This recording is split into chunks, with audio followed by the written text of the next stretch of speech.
요한계시록 2장 8절로 11절까지 말씀. 서머나 교회의 공편지. 시작. 서머나 교회의 사자에게 편지하라. 처음이요 마지막이요 죽었다가 살아나시니가 이르시되 내가 내 평안과 비를 알려거니와 실상은 내가 부유한 자니라. 자칭 유대인이라 하는 자들의 빌런도 알거니와 실상은 유대인이 아니요 사단의 회당이라. 내가 장차 그를 보내려 두려워하지 말라. 볼지어다 만나가 장차 너희 가운데서 몇 사람을 보게 되어져 시험을 받게 하리니 너희가 11 동안 불가를 받으리라. 내가 저쪽으로 청소하라. 그리하면 내가 생명의 말을 받게 되리라. 이 있는 자는 성령이 교회들에게 하시는 말씀을 들을지어다. 이기는 자는 둘째 사망의 해를 받지 아니하리라. 아멘. 오늘 말씀, 이리가 죽도록 준성하라. 그리하면 내가 생명의 연관을 내게 주리라. 이리가 죽도록 준성하라. 말씀, 그리고 우리 중국교회사 같이 지난주에 이어서 보기를 원합니다. 한국교회사 강의를 한 학기를 한다 그러면 중국교회사 강의는 2학기 이상을 해야 될 만큼 분량이 많습니다. 이것을 제가 단 3번에 벌써 한 번 지나갔습니다. 오늘 2번째고 3번에 걸쳐서 짧게 요약을 해서 강의를 하려고 합니다. 지난주 말씀을 잠깐 되돌아봅니다. 중국교회 역사가 언제 시작한가 그러면 AD 635년에 시작한다. AD 635년 알로펜과 21명의 네스토리우스족 종교 선교사들이 당나라에 찾아온다.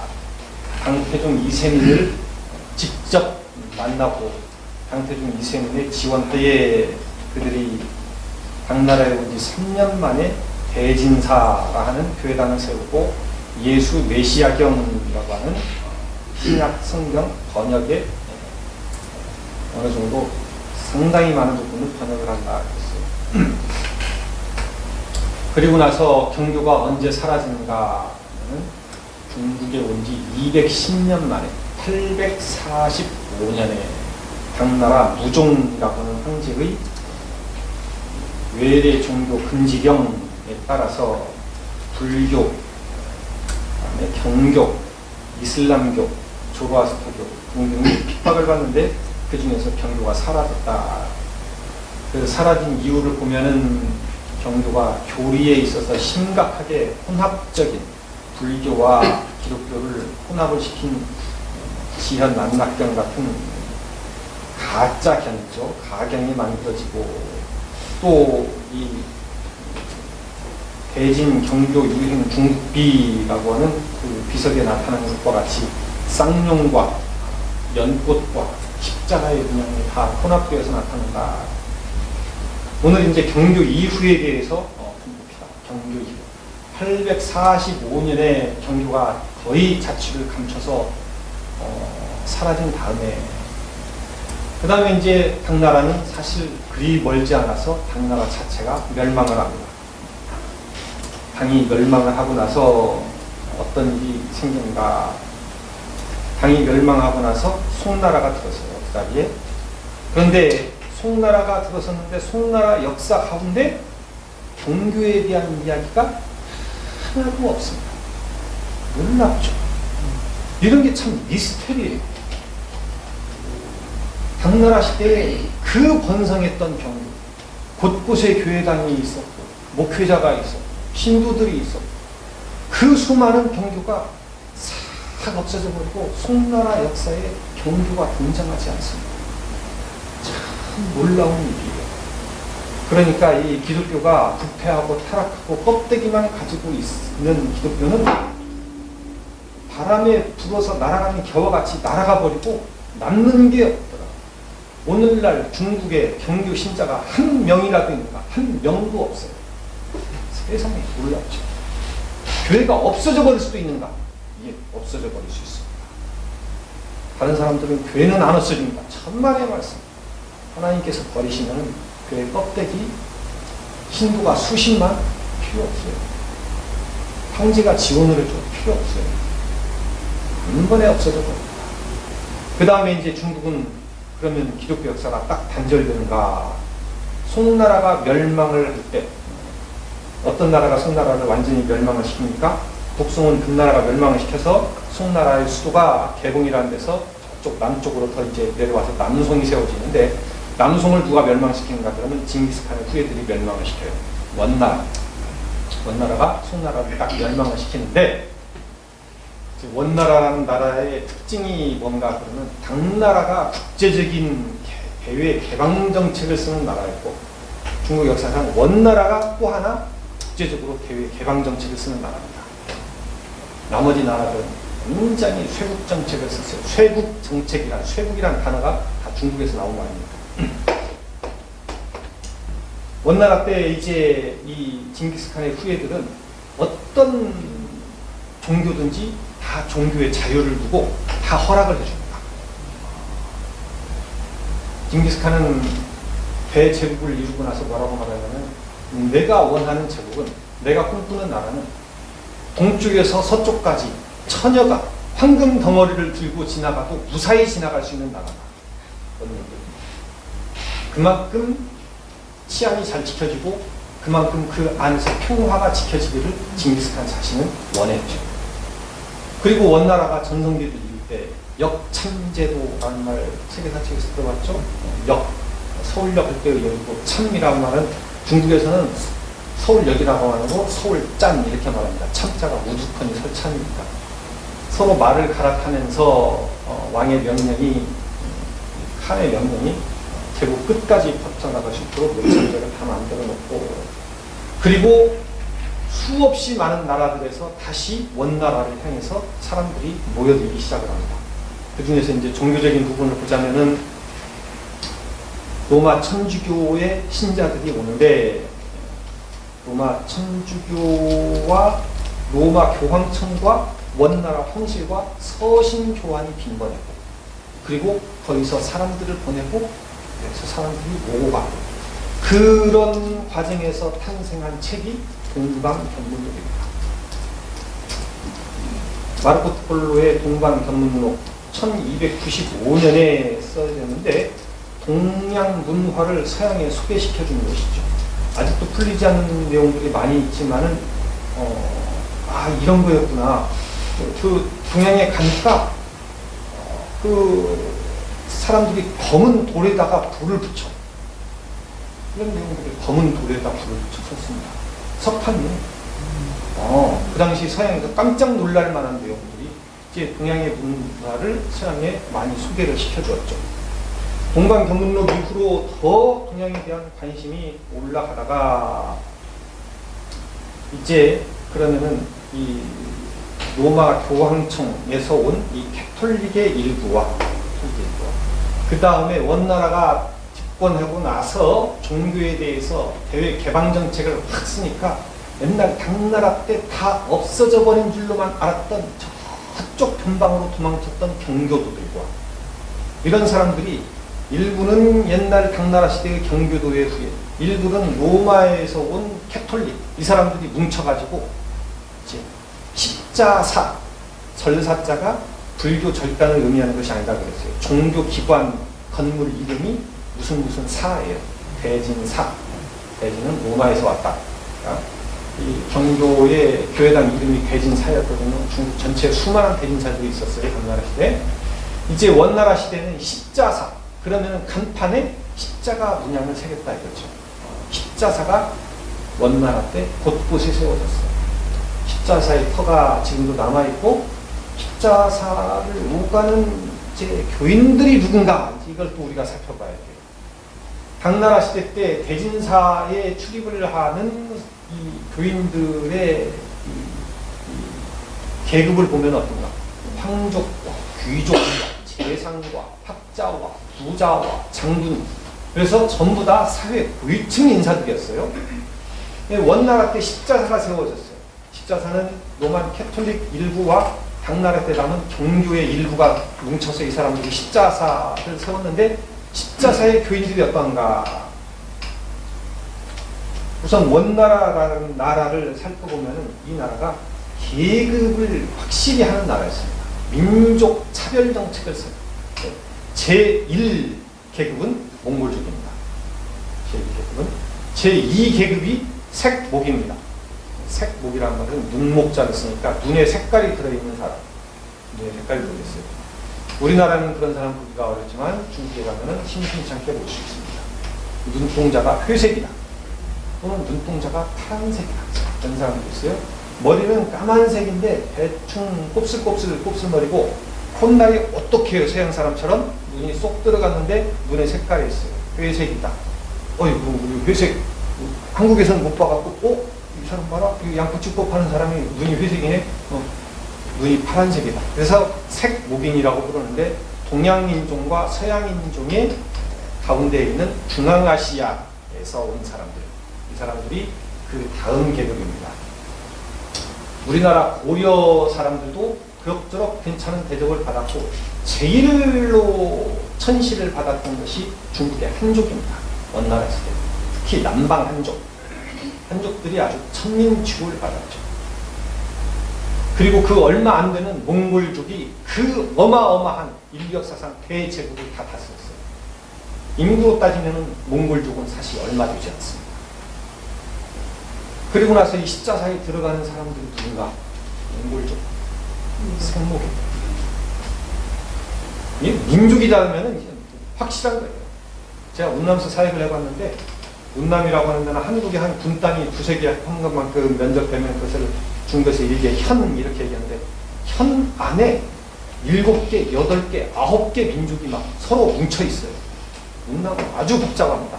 운남성 자체가 남북한 합한 면적이 한 1.7배 정도 되는 면적인데 거기에 공식적인 통계로 26개의 민족이 있어요. 근데 우리가 볼 때는 그 공식적인 통계는 별로 신뢰할 만하지 않고 7, 80개 이상의 민족이 있어요. 언어로 분류한다 그러면 7, 80개 이상을 다 해야 돼요. 여기 있는 묘족, 여기 있는 리수족이 바로 옆 동네에 살아요. 걸어서 5분이면 가. 근데 자기들끼리 언어가 하나도 안 통해요. 이게 민족이에요. 그러면은 복음을 전한다. 그러면 복음은 언어를 따라가게 되어 있습니다. 이 그 옆 동네를 동네 거리 공간상의 거리는 별로 의미가 없어요. 말이 통하느냐가 중요해요. 여기 십자사를 드나드는 사람들이 그렇다 이거죠. 몽골족, 생목이 이 두 민족이 대부분이었고 나머지 민족들은 십자사에 오갔다는 뭐가 없어요.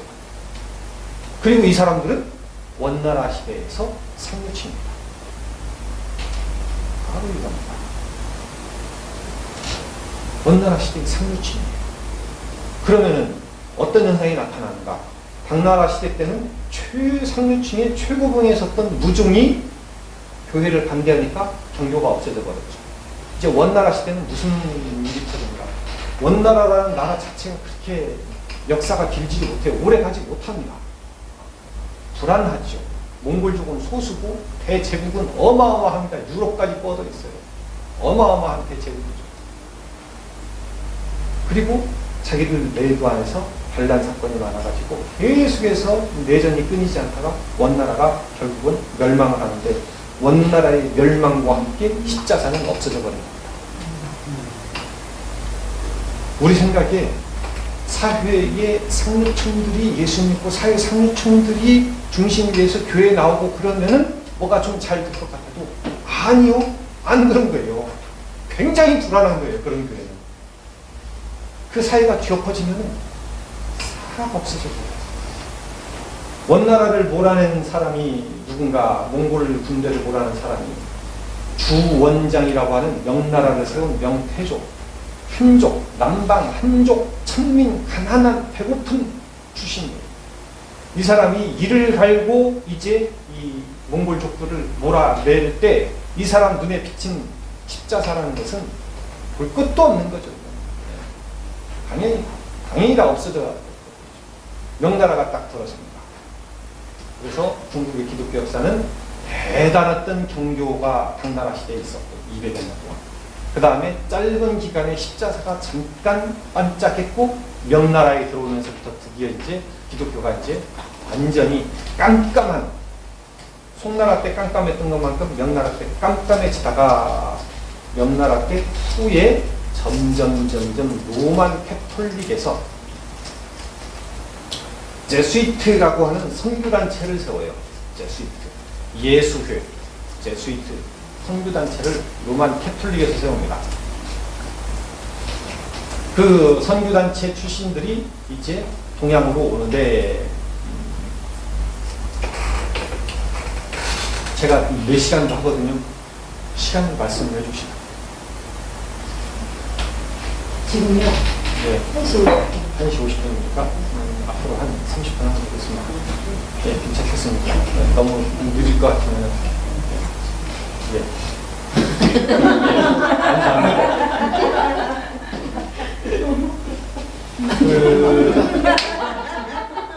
좀 앞으로 가.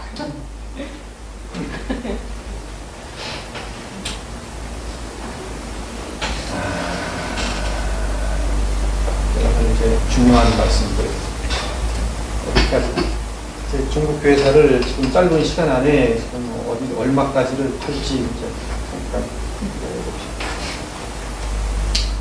제수이트 지금도 대단합니다. 지금 교황이 제수이트 출신이에요. 아십니까? 지금 캐톨릭도 심각한 지경에 와 있습니다. 캐톨릭의 타락이라는 것은 개신교의 타락하고는 뭐 차원이 다른 수준이에요. 지금 이 친구들. 제수이트가 선교단체예요. 선교단체에서 외국으로 이렇게 자기들 나름대로 복음 전하기를 굉장히 힘썼고 많은 순교자들이 나왔고 제수이트들이 동서 문화 교류 역사에 있어서 굉장한 공헌을 합니다. 오늘 이제 그 이야기를 해보려고 합니다. 제수이트들의 선교 사역에 있어서 특징이 뭔가? 그러면은 어느 한 사회, 어느 한 국가의 상류층, 최상류층을 변화시켜서 그로 말미암아서 그 사회의 하부 계층까지 다 변화시킨다. 이것이 제수이트의 교단의 선교 전략입니다. 그래서 상부로부터 시작해서 하부로 내려가는 그러한 선교 방향을 꿈꾸고 있어요. 그래서 상부 사람들을 변화시키려면 제수이트 선교사들이 엘리트가 되어야 해요. 어리숙한 사람은 안 돼요. 아주 똑똑하고 잘난 사람들을 선교사로 길러가지고 외국으로 내보내야 돼요. 거기에 딱 맞는 이제 인류 역사에 유명한 사람이 나옵니다. 마테오 리치라고 들어보셨죠? 마테오 리치. 세계사 책. 한국사 중산이라 마테오 리치. 반드시 알아야 될 사람이에요. 마테오 리치. 마테오 리치가 이 사람이 이제 예수회 소속 선교사입니다. 1582년도에 마카오를 통해서 중국에 들어간다. 이 당시 명나라 때도 이미 대명률이라는 법이 있었고 그 법이 엄하고 굉장해요. 마테오 리치가 이 중국 땅에 들어간다는 것 자체도 보통 일이 아니고 마테오 리치는 중국 땅에 들어가서 열심히 뭘 했겠어요? 중국어를 배웁니다. 중국어를 열심히 배우는데 마테오 리치가 천재예요. 천재.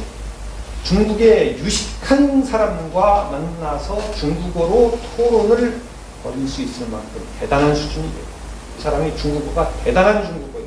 오늘날 우리들 중국어하고는 차원이 달라요. 이 사람은 일단 대단한 인류 역사에 유명한 천재다라고 인정을 해야 됩니다. 마테오 리치. 중국 이름이 리마뚜인데 이 리마뚜, 마테오 리치가 중국에 도착해서 열심히 중국어를 공부하고 그 당시에 중국의 명나라의 유명한 학자들과 토론을 벌이고 그리고 이 사람이 북경에를 찾아가요. 황제를 만나기를 원하는데 제일 처음에 황제 알련이 거절되어서 만나지를 못하고 두 번째 북경에 갈 때는 이제는 황제를 만나기 위해서 선물을 가지고 가는데 선물이 뭔가 하면 괴종시계를 가지고 갑니다. 괴종시계. 자명종이라고 그러죠. 스스로 땡땡땡 울리는 종을 가지고 가서 황제에게 진상을 하고 황제를 만나요. 명나라 황제가 이 사람을 만나보니까 대단히 유식한 사람. 대단한 인재가 왔어. 이 황제 주변에 있는 학자들이 마테오리치를 만나보니까 대단한 사람이 왔어. 첫째, 이 사람이 수학자예요. 천문학자예요. 일식을 알아맞혀. 이 사람이 지리학자예요. 나중에 본여, 만국, 전도라는 세계 지도를 마테오리치가 그립니다. 본여, 만국, 전도를 한번 찾아서 때려갖고 그림을 한번 보여주시죠. 그러면은 본여, 만국, 전도가 어떻게 되는가? 오늘날 메르카토르 도법으로 딱 세계 지도 그린 것 다 비슷해요. 북아메리카, 남아메리카가 있고요. 아프리카가 역삼각형으로 있고요. 유라시아 내륙이 있고요. 호주 빼놓고 세계 지도를 그렸어요. 대단한 거죠. 그 당시에. 그 당시에 이 중국인들은 지금 뭐라고 생각을 했는가? 자기네들의 세계관. 우리가 중원, 우리가 가운데 평원을 차지하고 있고, 이 세상이라는 것은 문어처럼 생긴가, 문어처럼 생겨서 우리가 중원을 차지하고 있고, 이쪽에 조선이 나가 있고, 이쪽에 인도가 나가 있고, 저쪽으로 뭐가 나가 있고, 저쪽으로 뭐가 나가 있고, 전 세계가 무슨 문어 머리를 중심으로 해서 발을 뻗은 것처럼 생각을 하고 있었다가 마테오리치가 본여, 만국, 전도를 딱 그러니까 중국 학자들이 굉장히 충격을 받습니다. 세계가 이렇게 생겼고 우리의 위치가 이 정도 되는구나. 충격을 받아. 이 사람이 지리학자예요. 그 다음에 이 사람이 그림 안 나옵니까? 이미지 치면 나올 텐데. 나왔는데 큰 걸로. 예. 그 다음에 이 사람이 이게 마테오리치 그림이고 본여, 만국, 전도를 치면 그 세계 지도가 나와요. 세계 지도 지금도 박물관에 보관되어 있는 것 같아요. 그 다음에 이제 이 마테오리치가 한 중요한 일이 뭔가, 이 사람이 신학자거든요, 근본적으로. 그래서 이 사람이 책을 쓰는데 유명한, 인류 역사의 유명한 책, 천주실의라는 책을 씁니다. 이 책이 얼만큼 대단한 책인가? 이 책을 읽고 수많은 사람들이 나 이제부터 예, 저렇게 생겼어요. 예, 아프리카가 저렇게 아프리카 모습이 거의 다 드러나지 않습니까? 북아메리카, 남아메리카, 유라시아 대륙이. 저거 중국 너무 저렇게 그렇죠. 예. 목사님 분이 좋으시네요. 많이 요즘 시력이 떨어졌어요. 이 사람이 천주시리를 썼는데 천주시리라는 책은 어떻게 되어 있는가? 그러면 동양의 선비, 동사와 서양의 선비, 서사가 서로 토론을 하는 내용을 토론식으로 된 책이에요. 이 책이. 그래서 이 책을 통해서 마테오리치가 하고 싶은 얘기는 뭔가? 불교를 반대하고 도교를 반대하지만 중국의 고유의 정통 사상인 유교는 그 당시 명나라, 유교는 이제 중국 역사 대대로 중국인의 어떤 정통 사상으로 내려오는데 명나라는 더하죠. 명나라는 한족의 국가니까. 원나라는 차라리 저기 몽골족의 국가니까 좀 덜했고, 명나라는 이제 한족 국가에서 이 유교에 대해서 굉장히 강조를 하는데, 공자가 말하는, 유교의 창시자인 공자가 말하는 하늘 천자, 천은 곧 우리 천주교에서 말하는 천주이다 하고 그쪽으로 비슷하게 몰고 가요. 천은 곧 천주이다 이렇게까지는 안 썼어. 이렇게까지는 안 썼는데, 유교에서 말하는 공자가 말하는 천과 우리 천주교에서 말하는 천주 하나님은 통하는 데가 많다, 비슷하다. 이렇게 써놓으니까 중국 유식한 사람들, 유학자들이 마테오리치를 싫어할 이유가 없어요. 이 사람에게 가면 수학을 배워, 이 사람에게 가면 천문학을 배워, 이 사람에게 가면 서양 이야기를 듣고, 이 사람 대단한 지리학자고, 이 사람 문학가고, 이 사람 대단한 철학가고, 이 사람 대단한 신학자. 중국의 학자들이 깜짝 놀랐죠. 심지어 우리나라 정약용, 조선 500년을 통틀어서 제일 뛰어난 학자 정약용이 천주시대를 읽고 나 지금부터 천주교인이라고 했어요. 그래서 귀양 간 거예요. 그 집안. 천주시대가 그렇게 대단한 책입니다.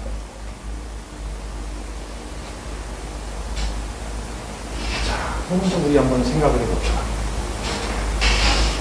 마테오리치가 왜 그런 말을 했을까? 그리고 마테오리치가 말한 대로 동양에서 말하는, 중국에서 말하는, 유교에서 말하는 하늘 천자 천과 천주교에서 말하는 천주는 같거나 비슷한 개념이다. 생각해 봅시다. 마테오리치는 천재예요. 이 사람은 다 알고 있어. 내가 지금부터 너희들 조상에게 절하는 것 다 우상숭배야. 너희들 중국 전통으로 내려오는 하늘에 대한 개념. 하늘 천자가 신인 것은 서양에는 없어요. 우라노스, 하늘이 신이다 이런 거 없어요. 천벌을 받을 놈, 서양에는 이런 말 없어요. 하늘이 벌을 내린다 이런 거 없고 하늘이 복을 준다 이런 거 없어요. 동양에는 있습니다. 마테오리치는 단번에 알아요. 만약 그래서 이 유교의 천의 개념에 대해서 우상이다라고 선포를 하면 자기가 죽어요. 그 자리에서 죽어요. 잘 알고 있죠. 그래서 일단 이 부분에 있어서 중국의 전통적으로 되는 유교의 천의 개념과 천주교를 조금 좀 같이 엮어보려고 노력을 한 작품이 천주시대입니다. 그래서 교리적인 문제 때문에 핍박을 받은 적은 없어요. 마테오리치. 오히려 이 사람이 대단한 학자이기 때문에 벼슬을 하고, 알았죠? 봉급을 받고, 아주 존경을 받습니다. 마테오리치가 죽을 때쯤 돼서 북경 안에서 천주교식으로 영세를 받은 사람이 15만 명이 넘었어요. 깜짝 놀랄 숫자죠. 이런 것들이 중국 천주교 역사입니다. 왜? 마테오리치가 그만큼 존경을 받았어요. 마테오리치가 죽고 나자 중국 황제는 커다란 마테오리치 무덤을 만들어줬고 그 죽음 소식을 듣고 많은 사람들이 진실로 이분은 성인이었다. 성인, 거룩한 사람, 대단한 사람이라고 다들 칭송을 했어요. 이제 마테오리치가 죽고 나서 청나라 시대로 이제 접어듭니다. 마테오리치가 명나라 말기에 이르게 청나라로 딱 접어들어요. 청나라는 누가 주인인가? 그러면 여진족입니다. 여진족, 만주족이라고 부르는 여진족들이 중심이 되어서 세운 나라가 청나라죠. 명나라는 사실 주원장을 빼놓고 그렇게 대단한 황제가 나오지 않았는데 청나라는 이제 대단한 황제들이 나옵니다. 강희제, 옹정제, 건융제까지를 가리켜서 강건, 성세라고 부르는 한 약 100여 년, 110여 년에 걸치는 청나라의 전성기가 찾아오는데 이때도 이제 로마에서부터 많은 그 제수이트 선교사들과 이번에는 제수이트뿐만이 아니에요. 로만 캐톨릭 안에 있었던 다른 선교단체들, 도미니칸, 프란체스칸 선교사들이 찾아와서 청나라에 딱 도착을 하면은 강희제라는 인물에 대해서 우리나라는 별로 잘 모르지만 중국은 드라마로 수도 없이 많이 강희제를 강연합니다. 네, 강희제가 그만큼 훌륭한 인물이에요. 대단한 사람이에요. 대중 이세민과 함께 중국 역사상 매우 존경을 받는 인물입니다. 강희제가 멀리서 온 지혜로운 선생님들이요. 나와 함께 이야기를 하면서 나에게 좋은 가르침을 해주시기를 부탁을 드립니다. 그리고 다과를 베풀고 예를 갖추어서 선교사님들을 딱 모셔다 드렸어요. 이 사람이 강희제예요. 마음이 넓은 사람이에요. 마음이 따뜻하고 넓은 사람이죠. 강희제. 그래서 선교사들이 제수이트 선교사, 프란체스칸, 도미니칸 많은 선교사들이 찾아와서 강희제와 면담을 해서 좋은 가르침을 부탁을 합니다 하고 들어보면은 강희제가 번번이 실망을 하는 이유가 뭔가? 나는 살았을 때의 일로 당신들에게 질문을 드리면 당신들은 언제나 죽었을 때의 일로 나에게 대답을 한다. 이게 무슨 말이냐면 예수님 믿으면 죽어서 천국 갑니다. 그 얘기를 하는 거예요. 지금 강희제는 내가 이 나라를 어떻게 다스렸으면 좋겠는가 그에 대한 지혜를 구하는데 이 사람들의 대답은 뭔가 그러면은 예수님은 천국 갑니다고 대답이 항상 나와. 그러니까 강희재가 점점 실망을 합니다. 좀 뭐 대단한 것 같기도 하고 뭐 잘 모르겠고. 그러다가 무슨 일이 터지는가 그러면은 이제 선교사들끼리 서로 반목 질시한다라는 소문을 강희재가 들어요. 깜짝 놀라요. 아니 무슨 뭐라고? 저 서양에서 온 선교사들끼리 서로 사이가 안 좋아? 그 무슨 일이야? 그러면서 강희재가 그러면 내가 그냥 한번 내가 잔치를 베풀어서 선교사님들 다 초대해서 우리 같이 먹고 마시면서 다 웃으면서 다 우리 마음을 열고 털어버리자. 같이 같이 천을 섬기는 사람들끼리, 강희재의 입에서 나온 말입니다. 같이 하늘을 섬기는 사람들끼리 우리가 화해하지 못할 일 무엇이 있단 말인가. 선교사님들 다 초청을 해서 강희재가 잔치를 베풀고 웃으면서 강희재가 말씀을 하시는데 선교사들이 표정이 안 펴져요. 오, 이것들 봐라. 강희재가 이게 뭔가 더 알아봤어요. 알아봤더니 마테오리치 때에 그 다음에까지는 상당히 괜찮았는데 후대에 온 선교사들이 가만히 보니까 이제 선교사들이 와서 중국이라는 나라를 연구를 하는 겁니다. 연구를 하는데 자기네들은 제수이트 선교단체도 마찬가지고 이 유럽 세계를 떠나면은 완전히 야만 세상이 펼쳐져서 이 유럽을 떠나서 배 타고 가는 동안에 커다란 용이 나와갖고 선교사를 잡아먹고 제수이트 선교사들을 훈련시키던 그 교실의 벽에 그려진 벽화예요. 그게 커다란 용이 나와서 선교사를 꿀꺽 삼키고 저쪽에 가면은 식인종들이 끓는 가마솥에다가 선교사들을 삶아갖고 잡아먹는다더라. 식인종들이 있다더라. 이런 이제 무서운 소문들을 자기네들은 극복을 하고 자기네들은 그야말로 죽으면 죽으리라 그러면서 이제 기도를 하고 중국까지 가는데 용도 못 만났고 중국에 딱 도착해서 보니까 깜짝 놀라요. 그 당시 청나라의 최전성기였던 강희제 때 깜짝 놀라요. 강희 오음정 권룡제 때 열하일기가 써졌을 거야 아마. 박지원이 얼마나 청나라를 입이 마르도록 칭찬을 합니까 열하일기에서. 그 당시 얼마나 선진국이에요 청나라가. 그렇죠. 강희제 때 와서 서양 선교사들이 보니까 굉장히 질서가 잘 짜여진 사회예요 이 사회가.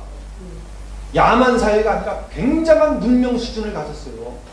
그러니까 선교사들이 도대체 이 문명이 어디서 온 거야? 이 사람들의 이 사상 철학이 다 어디서 온 거야? 그래서 연구를 해요. 연구를 하다 보니까 유교가 나오고 유교를 연구를 하다 보니까 사서상경을 연구하다 보니까 그 중에 가장 깊은 책이 주역이더라. 이런 것들을 연구를 합니다. 주역이더라. 주역을 봤더니 뭐 이게 묘하다. 뭐 긴 막대기와 짧은 막대기, 긴 막대기와 짧은 막대기가 그게 어쨌다고 선교사가 그것을 갖다가 써가지고 서양에 있는 자기 친구 철학자에게 붙이니까 철학자들이 단번에 그 철학자들이 누군가 그러면 존 로크 같은 사람들입니다. 단번에 보고 알았어요. 이진법을 쓰는구나. 그래서 컴퓨터가 나왔어요. 컴퓨터가 그래서 나와요. 나중에 존 로크 위에 화이트헤드나 러셀이나 이런 철학자와 수학자인 사람들이 그걸 단번에 알았어요.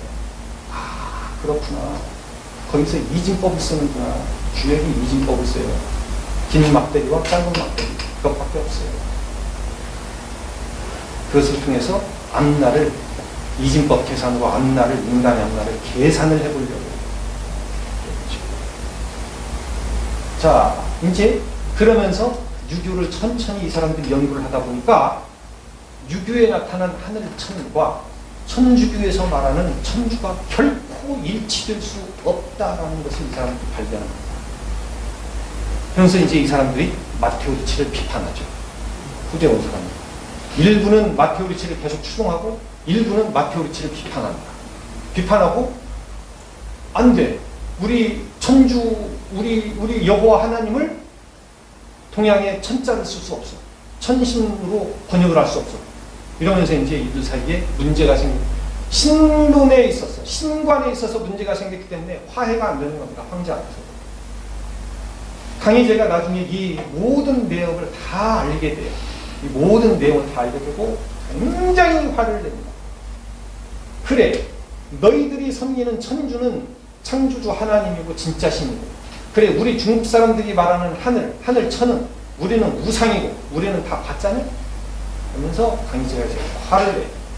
너희들은 우리 중국에 대해서 아는 바가 무엇이냐? 선교 3명을 불러가지고 자기 황제가 앉은 의자 뒤에 쓴 글자를 읽어보라고. 이 글자를 잘 못 읽어. 그러니까 강희제가 막 화를 내요. 너희들이 우리를 놓고 우상 숭배한다고 판단을 내리는 것은 마치 길 가는 나그네가 그 집 대문을 들어가보지도 않고 집 안에 있는 사람들을 판단하는 것과 같다. 너희들 까보지 말아요. 그리고 강희제가 명령을 내립니다. 마테오 리치를 따르는 사람들은 이 나라에 남고 그렇지 않은 사람들은 다 이 나라를 떠나라. 이제 예전 논쟁이라고 해요. 예전 논쟁이 벌어졌어요. 이 문제가 심각해집니다.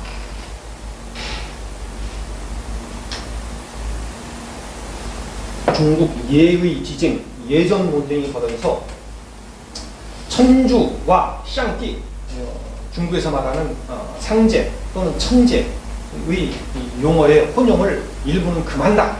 그리고 일부는 허용한다. 그리고 선교사들끼리 오락가락하고 로만 캐톨릭 교황에게 부지런히 교황청에다가 문의를 합니다. 문의를 하면 교황청이 그 당시 교황청까지 가는데 시간이 걸리고 오는데 또 시간이 걸리고, 어떤 교황은 그래 그거 천주교의 천주와 그 중국의 천은 같은 신이야 이렇게 대답을 했다가 아니라니까요. 다시 문의를 하면 교황이 죽어갖고 이전 교황이 죽었어. 새로 교황이 나타나. 새로 교황이 아니야 그거 잘못된 거니까 바로 잡아. 그 다음에 또 다시 질문을 보내면 오락가락. 교황청이 3번 4번을 오락가락을 해요. 교황청이 대답을 못하는 거죠. 그리고 강희제는 이에 대해서 굉장히 분개합니다. 기독교가 가진 배타성 때문에 그렇습니다. 우리 기독교는 예수 그리스도의 유일성, 여호와 하나님께서 유일하신 하나님이다. 이것을 강조하기 때문에 이 문제에 있어서 부딪히지 않을 수가 없고, 마테오 리치는 강리하거든요. 부딪히면 죽어. 그러니까 부딪혀 죽지 말고 적당한 어떤 점을 찾아서 일단 세력을 구축을 해놓고 이 생각을 한 거예요. 마테오 리치는. 세력을 구축을 하려고 그랬죠. 하지만 마테오 리치 사후에 세력 구축이고 뭐고 강희제가 이제 금지령을 내리고 서양 선교사들을 추방을 시키고, 강희제에 의해서 더 끔찍한 사건이 뭐가 일어나는가 그러면 옹정제라는 사람이 이제 황제의 자리에 오르는데, 옹정제가 강희제의 몇 번째 아들인가 제가 잊어버렸는데 강희제가 아들이 굉장히 많아요. 그 중에서 이제 어렸을 때 몇 명 죽고 그래서 아들들이 굉장히 많은데, 옹정제가 결코 지금 차기 황제로 등극할 위치가 아닌데도 강희제가 어느 날 굉장히 빨리 병사에서 죽어버려요.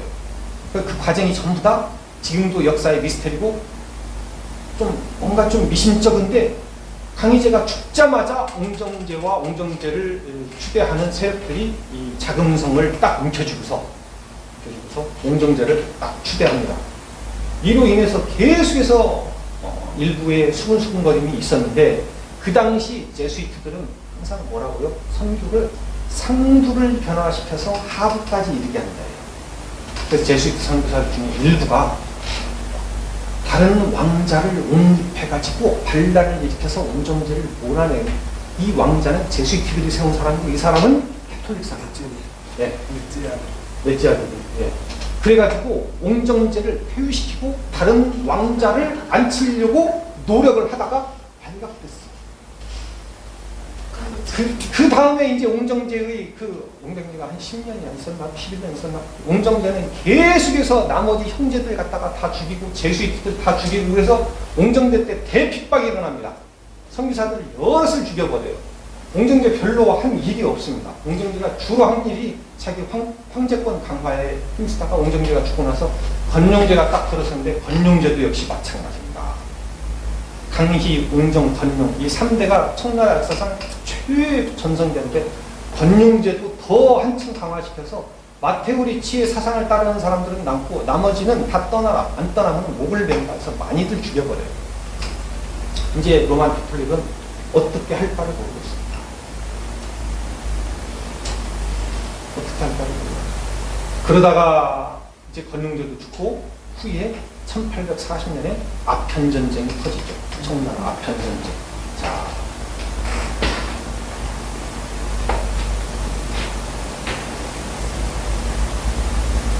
2시 반까지 할까요?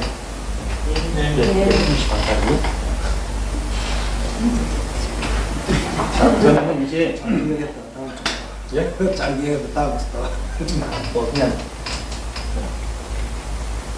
그러니까 교회를 세운다라는 게 죽죠. 죽죠. 죽어도 진리를 따라서 제대로 죽어요. 마테오비치처럼 그런 짓 하는 거예요. 그럼 금방 15만 명이나 되는 사람들을 막 얻은 것 같고 대단한 것 같죠? 아니, 나중에 다 없어져 버려요, 이게. 다 유야무야 다 없어져 버려요. 아편전쟁이 딱 터져요. 아편전쟁 전에 이미 개신교 선교사가 들어오기도 했지만 아편전쟁 때까지 아직도 그래도 이 캐톨릭 선교사들이 꽤나 되는 이 선교사들이 아편전쟁이 터지고 나자 누구의 편을 들겠어요? 청나라 편을 들어줄 것 같습니까? 저 사람들은 우리를 잡아가고 우리를 죽이는 영국군대의 편이죠. 이 사람들이 통역을 맡고 중국어와 영어를 다 할 수 있는 사람들 찾아보니까 대부분이 선교사들. 선교사들이 이제 모든 정보를 알려주고 전쟁이 끝나고 나서 조약을 맺는다. 그럼 조약에 있어서 조약서를 누가 작성을 해? 선교사들이 조약서를 작성을 해요. 그러면 어떤 쪽으로 유리하게 붓이 굴러가겠습니까? 당연하죠. 이걸 놓고 이제 중국의 지식인들은 굉장히 분개합니다. 선교사들이 아편전쟁에서 아편을 팔아먹기 위해서 전쟁을 벌린 영국의 편에 섰다. 맞아요. 우리나라는 한 번도 선교사들이 들어와서 외놈들 편에 서본 적이 없습니다. 선교사들은 한결같이 조선 사람들 편에 섰어요. 한결같이. 고종 때 아관파천이 터지던 날, 을미사변이 있던 날, 을미사변이 있어서 이 외놈 낭인 쫑래기들이 칼 들고 또 우리 국사책에 하나도 안 나. 찾아보세요. 낭인들이 대원군 찾아가서 허락을 해달라고 했어요. 대원군하고 민교하고 사이가 틀어졌기 때문에 대원군이 오케이 했어요. 그래서 경복궁에 쳐들어갔어요. 그러면 경복궁에 그 당시 누가 있느냐? 내금위라고 하는 조선에서 제일로 무예가 뛰어난 무사들이 있는데 싸웠어요. 싸움이 없는 게 아니에요. 싸웠어요. 싸웠어. 졌어. 져서 내금위 무사들이 도망갔어. 무슨 할 말 있어. 도망갔어. 지네 왕을 내번지고 도망갔어. 이런 얘기 학계상 가르쳐줘. 그래서 경복궁 옥포루라는 그 건물에서 옥포루에 숨어 있었던 명성황후 민계를 찾아서 외놈들 칼로 죽였어요. 고종은 칼등으로 맞아갖고 기절했어요. 이런 얘기들 안 나오지. 알렌이라는 선교사가 그 소식을 듣고 권총을 차고 선교사가 권총을 찼다는 것도 신기해. 권총을 차고 경복궁에 달려갔어요. 왕을 구출하려고. 누가 달려가? 내금위는 도망가고 선교사가 권총 차고 달려가서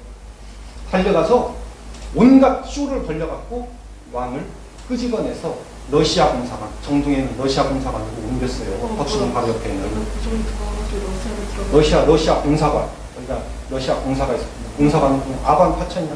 아관 러시아 공사관으로 파천 옮겼어요. 세계는 고정하게 도망가 러시아하고 도망가고. 민족주의 사관이라는 게 묘하게 우리나라 부끄러운 것들 다 빼놓고 선교사들이 와서 선교사들이 와서 다 해줬어. 우리나라 최초의 의대생이 5명이 나왔거든요. 5명이. 5명이 다 독립군 군의가 되어요. 우리나라 최초의 의사 5명은 다 독립군을 치료해주는 의사가 돼서 독립군들과 함께 활동하다가 다 죽었어. 그 사람들 다 기독교인이에요. 헤이그 밀사로 갔던 이준이라는 사람이 감리교 신학교 다녔다는 말을 하더라고. 나도 아직 확인을 못 해봤는데, 그랬구나.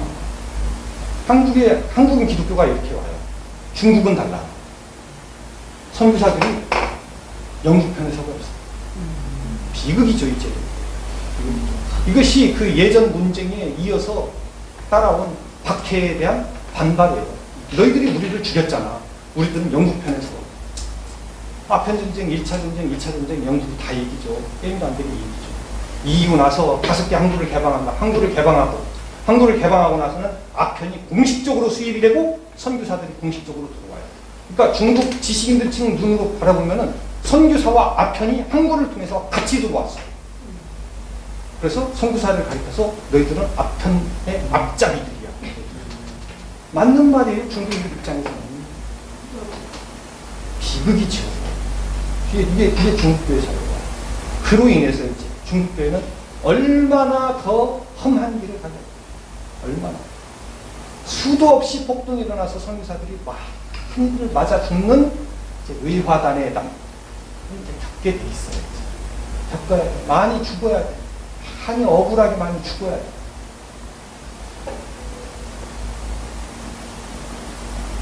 그 가운데서 이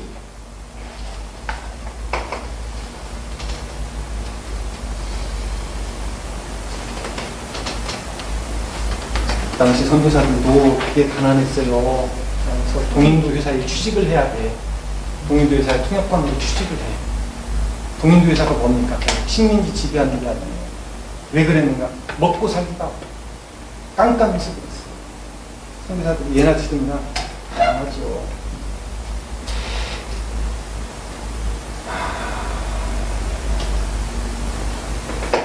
이제 아편 전쟁이 터지기 약 30년 전에 로버트 모리슨이라고는 선교사님이 런던 선교에 파송을 받고 마카오를 거쳐 광동에 도착을 합니다. 모리슨 선교사가 딱 도착을 했을 때 외국인에 대한 청나라 조정의 조치는 이렇습니다. 첫째, 중국인은 외국인에게 중국어를 가르칠 수 없다. 철저히 차단을 시켜버립니다. 중국인은 외국인에게 중국어를 가르칠 수 없다. 둘째, 상인이 아닌 외국인은 광저우에 오래 머무를 수 없다. 셋째, 외국인은 서적을 판매할 수 없다. 못을 받아버립니다. 모리슨이 1809년 아편전쟁 터지기 31년 전에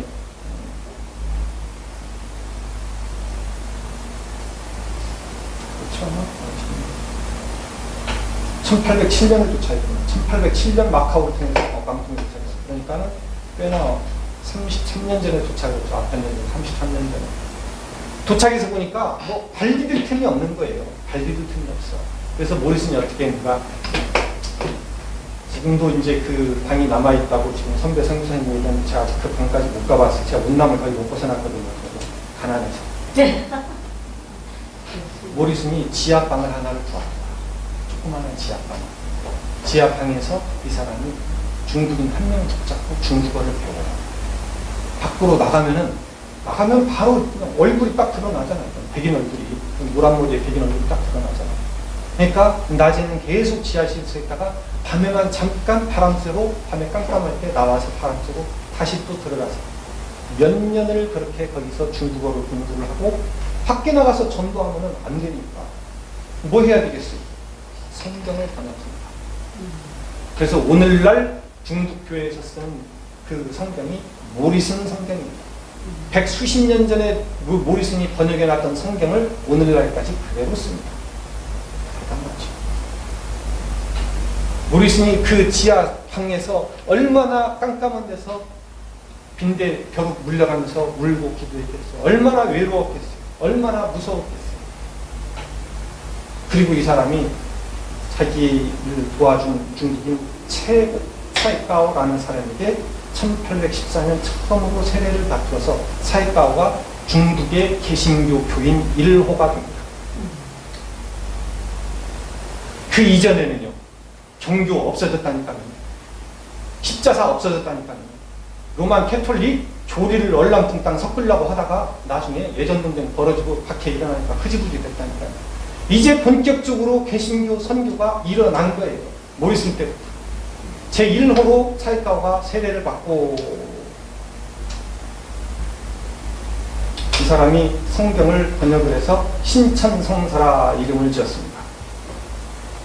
그리고 이제부터 기독교 역사가 시작을 하죠. 그 다음에 양발이라고 하는 사람이 두 번째 기독교인이 되었고 양발이라는 사람은 중국 최초의 전도인이 되고 최초의 목사님이 됩니다. 그러면서 중국 기독교가 이제 점점 뿌리를 내리게 돼요. 아편전쟁이 그렇게 해서 지나가게 되고 그 다음에 중요한 인물이 이제 오게 되는데 1853년, 그러면 아편전쟁 2차 전쟁이 1840년, 2차가 1846년 끝나고 나서 거의 10여 년 지난 다음에 1853년 6월 26일에 21살의 나이에 허드슨 테일러라는 사람이, 영국인이 이제 중국을 오게 됩니다. 허드슨 테일러, 중국에 내려오게 됩니다. 허드슨 테일러가 내려와서 지금 이 양자강의 최하류가 결국은 상해거든요. 상해 지역에 사는데, 제가 2003년도에 운난성 풍릉에 딱 갔더니 이제 저한테 이제 집을 소개시켜서 이 집에서 살아. 이 집은 이제 한 달에 연면비 1,200원짜리야. 그래서 이제 그걸 사는데, 그 동네에 갔더니 뭐 한국인들이 꽤나 되고 뭐 미국인들도 좀 되고, 여기가 외국인 거주 제한 지역이야. 지금은 사실상 외국인 거주 제한 지역이 사라졌지만 법으로는 아직도 남아 있어. 이게 무슨 말이냐면 외국인들은 이 지역에서만 사시오. 이게 외국인 거주 제한 지역입니다. 이 지역에서만 사시오.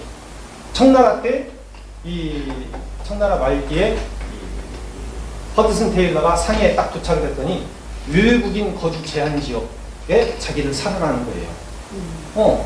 그래, 여기서 살지 뭐. 여기서 살아. 근데 이상한 것이 여기를 못 벗어나게 해. 청나라의 정책이 뭔가? 선교사 들어와서 요 동네에서만 살아. 요 동네에서만 살아. 한국에 딱 요 동네에서만 살아. 이게 식민지적인 선교라고 그래요. 이제 샤먼에 가니까 딱 보이더라고요. 샤먼을 내다보면 높은 언덕산, 이 바위산에 딱 올라와서 보면은 저쪽은 옛날 선교사가 와서 세운 교회당, 저쪽은 출판사, 저쪽은 고아원, 저쪽은 뭐 여기에서만 밖에 나가지 마. 그리고 그 당시 태평천국의 난이 일어나서 중국 전역이 내전에 휩싸였기 때문에 나가면 위험했죠. 근데 허드슨 테일러는 온 지 얼마 안 돼서 벗어납니다. 외국인 거주 제한 지역을 벗어나서 조그마한 배를 타고 양자강 상류로 오고 가면서 중국인들에게 복음을 전하는데, 양자강 강변에 누가 있을까요? 물고기 잡는 어부, 조금 걸어 들어가면 농사 짓는 농부. 그 사람들에게 복음을 전해서 뭐가 될까요? 대부분 문맹이에요, 문맹. 허드슨 테일러가 중국인처럼 중국인으로 옷을 입어도 그래도 눈 색깔이, 피부 색깔이 다른데, 수염 색깔이 다른데, 가서 잠깐 열심히 전도를 했어요, 열심히. 그게 무슨 일이 될까요? 대부분 문맹이에요. 가난한, 아무것도 아니에요. 당나라 때 얼마나 대단했습니까? 황족들, 귀족들, 부자, 장군, 재상, 학자들, 십자사 얼마나 대단했어요. 마테오 리치 얼마나 대단했어요. 근데 허드슨 테일러 와서 어부들, 농부들, 교회는 이런 거예요. 그렇게 해서 오고 가고 양자강을 따라서 왔다 갔다 하다가 이 사람이 책을 한 권을 씁니다. 중국의 영적 필요와 강구, China's Spiritual Need and Claims라는 책을 써요. 이 책을 전 세계에 뿌려버리고 나서 전 세계에서 650명 이상의 선교사들이, 자원해서 젊은 청년 선교사들이 허드슨 테일러에게 모여듭니다. 중국 내지 선교회가 출발을 해요. 중국 깊숙이 들어가는. 우리는 주께서 공급해 주실 것을 믿고 깊숙이 들어. 물론 배고파 죽죠. 물론 병들어 죽습니다. 놀란 것은 운남성과 중국 사천성, 운남성 북부가 사천성인데 운남과 사천이 맞닿아 있는 그 경계가 뭔가 그러면 금사강이라는 강이에요. 양자강을 쭉 상해에서부터 거슬러 올라가서 중경, 종칭까지, 세계 최대의 인구 도시, 인구 3,500만, 여기까지가 양자강이라고 부르고, 이 종칭 위로는 금사강이라고 부르는데, 금사강변에 갔더니 1,000만 뜻밖의 교회당들이 눈에 띄어요. 몰랐어요, 제가. 아니, 당신네들 언제부터 예수 믿었어? 나 잘은 모르는데 우리 아버지, 할아버지들도 예수 믿었어. 허드슨 테일러의 그 후예들이 거기까지도 들어왔던 거예요. 그렇죠. 교회가 그렇게 세워집니다. 그렇구나. 허드슨 테일러나 모리슨이나 이런 사람들은 북경을 찾아가지 않습니다. 황제를 만나지 않습니다. 이 사람들은 어디서부터 시작하는가 그러면 상부로부터 하부로의 선교가 아니에요. 하부, 완전 하부, 문맹인, 농부, 어부에게 복음을 전해서 이렇게 시작합니다. 제일 처음에 아무 보잘것도 없는 겁니다. 이 글자를 모르는 이 문맹 무식한 이 중국 어부에게 예수님이 어쩌고 저쩌고 말도 서로 잘 안 통하는데 이게 뭐가 될까? 얼마나 실망스럽겠어요. 이 어부 뭐가 될까? 그렇죠. 뭐가 될까? 그들이 오늘날 중국 교회의 조상입니다. 엘리트 계층이 아니에요. 엘리트 계층이 아니에요. 중국 교회의 조상은 바로 그 양자원 주변의 농부와 어부들입니다. 이제 중국 교회에서 이제 중요한 지금 3분의 2가 끝났습니다. 수고하셨습니다.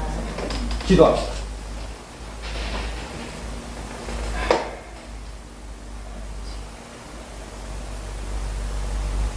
네가 죽도록 충성하라 말씀하신 주님, 정말 죽도록 충성할 가치가 있는 일입니까 이게? 하나님, 정말 이 사람들에게 제가 죽도록 충성하면 뭐가 될까요? 안 될 것 같은데요. 제가 눈으로 보기에는 안 될 것 같습니다. 그냥 사장돼서 날아가 버릴 것 같고 없어져 버릴 것 같고 아무것도 아닌 것 같고 우리는 인생을 다 허비하고 끝나는 것 같습니다. 겉은 배가 같았습니다. 모르시니 그랬습니다. 뭐가 될까요? 뭐가 될까요? 안 될 것 같은데요. 하지만 하나님께서 하셨습니다. 하나님께서 그분들을 사용하셔서 오늘날 중국교회의 조상들로 세우시고 이제 그 후예들이 한국의 유학생이 되어서 찾아왔습니다. 우리 하나님 아버지, 교회란 참 우리 사람들의 생각과 달리 되는구나 하는 것들을 우리가 발견하게 됩니다. 우리 하나님 아버지, 하나님의 일하심이 어디에 있는지, 하나님의 뜻이 어디에 있는지 우리 잘 모릅니다. 하나님 아버지, 이 작은 교회, 적은 무리들 위해 함께 하시고 우리들 사용하여 주시고 우리로 하여금 장차 많은 믿음의 후손들이 나타나도록 아버지 하나님 우리 인생에 복 주시옵소서. 예수님 이름으로 기도드립니다. 아멘.